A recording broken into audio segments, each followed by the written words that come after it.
Olá, meus queridos irmãos e irmãs, graça e paz da parte do nosso Senhor e Salvador Jesus Cristo. Estamos chegando ao final de mais um dia, com mais uma oração da noite, tratando aqui do nosso tema, Apocalipse 7x7, uma mensagem de fé, esperança e encorajamento.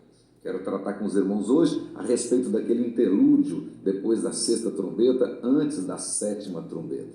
Esse texto vai de Apocalipse capítulo 10, versículo 1, até Apocalipse capítulo 11, versículo 13. Gostaria então que vocês começassem a ler esse texto e tirassem já muitas lições importantes para a sua vida e para a sua casa. Na última devocional, nós vimos aqui a revelação da sexta trombeta, que traz julgamentos mais graves do que a quinta. A quinta trombeta, por exemplo, causou dor e sofrimentos. A sexta trombeta trouxe morte. Contudo, em todos os casos, ficou claro para nós que Deus controla todas as coisas, que Deus é, de fato, aquele que controla os agentes, que controla o espaço, que controla o tempo. Deus está no seu trono. Nada acontece sem a permissão de Deus. Os juízos revelados pela sexta trombeta, eles descrevem a guerra, falam de homens ferozes, homens malignos, homens violentos,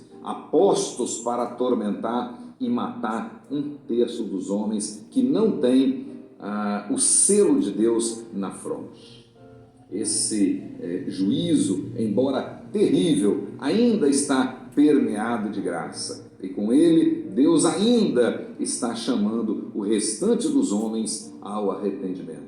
Mas podemos ver claramente nos versículos 20 e 21 do capítulo 9 que o restante da humanidade nem assim se arrependeu. O texto diz que eles não se arrependeram e continuaram com as suas obras más, continuaram com seus assassinatos, com as suas feitiçarias, com a sua imoralidade sexual e com os seus roubos. Os ímpios desperdiçaram a última oportunidade e jogaram fora. E pelo contrário, a disposição ímpia deles piorou. Eles permaneceram no pecado, fazendo coisas ainda piores. Agora, nós podemos dizer que a paciência de Deus se esgotou. Ele já está prestes a derramar o seu juízo final.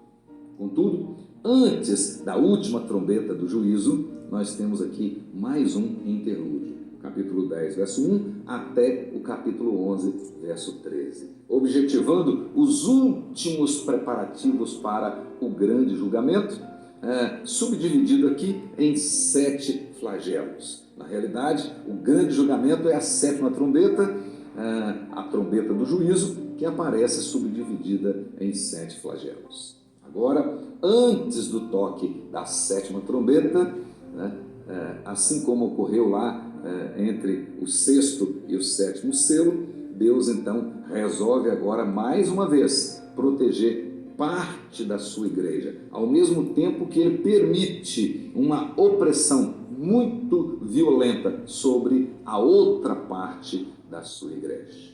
E esta opressão será levada a efeito pelos ímpios. Ainda num ato de graça, de misericórdia, Deus envia 2 testemunhas para proclamar o arrependimento e permite um levante temporariamente vitorioso das forças do inferno. E por fim, ele garante então o triunfo final da igreja e do seu povo. Essencialmente, esse interlúdio trata de 2 cenas. A primeira delas diz respeito à função da igreja e do povo de Deus. A segunda, ao testemunho profético do povo de Deus em meio à tribulação. No capítulo 10, nós temos a visão do anjo forte, com o pé direito sobre o mar e o esquerdo sobre a terra, que tinha um livrinho aberto na mão e que João não pôde escrever a respeito do seu conteúdo. Contudo, lhe foi dada uma ordem para comê-lo, e foi-lhe dito que seria doce como mel na boca, mas amargo ao estômago. Versículo 9 e também o versículo 10. E que João prontamente obedeceu essa ordem e, de fato, ele sentiu doçura na boca e amargor no estômago. desse capítulo 10, nós podemos tirar e destacar aqui algumas lições. Primeira delas, que ao receber esta visão, João estava na terra. Observe bem aí o versículo 1, que ele diz: vi descer do céu. Obviamente ele estava na terra para ver descer do céu. Entretanto, a segunda visão, que é onde nós estamos, que começou lá no capítulo 4 e vai até o capítulo 16, é chamada a visão do céu, porque começa dizendo que ele foi transportado no Espírito para o céu. Isso aqui tem uma lição muito importante para nós. Isso mostra que a linguagem do Apocalipse ela é extremamente fluente. O vidente pode, em uma visão, estar no céu e outra na terra, e muda do céu para a terra sem explicações. Por isso é que nós não podemos estudar o Apocalipse literalmente e nem cronologicamente, sequencialmente. As visões, elas estão acontecendo. Segunda lição: o anjo forte aqui não é Jesus. Existe alguém que tem a tendência de interpretar esse anjo como sendo Jesus. Não. Os anjos, de fato, eles exercem um papel importante na literatura apocalíptica. Contudo, no Apocalipse, anjos sempre são anjos. Cristo nunca é chamado de anjo, nem representado por anjo no livro do Apocalipse. Terceira lição: o fato de João ter sido proibido de escrever sobre o conteúdo do livrinho significa que jamais estaremos prontos para conhecer e descrever todos os fatores e agências que determinam o futuro. Existem forças e princípios que estão operando no universo que fogem à nossa compreensão. Mas uma coisa ficou clara para João: o tempo já estava se concluindo, né? Não haverá mais demora. Versículo 6. O juízo final já está para vir. Então o povo de Deus receberá a sua gloriosa herança, ou seja, a plena salvação prometida no Evangelho. A quarta lição que nós podemos tirar é que a visão do livrinho sendo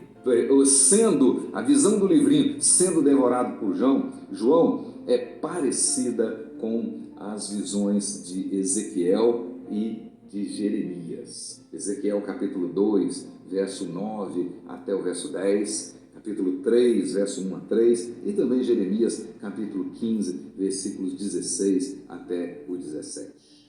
Os Salmos 19, 10 e 119, 103, eles elucidam o que isto significa. Ou seja, o livrinho aqui é a palavra de Deus, através da qual a graça da salvação se manifesta. Este evangelho, o evangelho da salvação, ele é em si mesmo glorioso e doce. Mas a sua bem-sucedida proclamação sempre será seguida de amargas perseguições. Ou seja, como nós já vimos anteriormente, onde o cavalo branco vence ou estiver vencendo, os demais cavalos com certeza aparecerão. O doce e o amargo sempre estarão presentes na proclamação do Evangelho, e o crente tem que experimentá-los. Esta visão também representa a reafirmação da missão profética de João à vista da sua iminente morte. Meus queridos irmãos e irmãs, na nossa próxima devocional, nós estudaremos então a última parte desse interlúdio, ou seja, a ordem para medir o santuário e o trabalho, o testemunho das duas testemunhas. Que Deus te abençoe a sua casa, até o nosso próximo encontro, em nome de Jesus.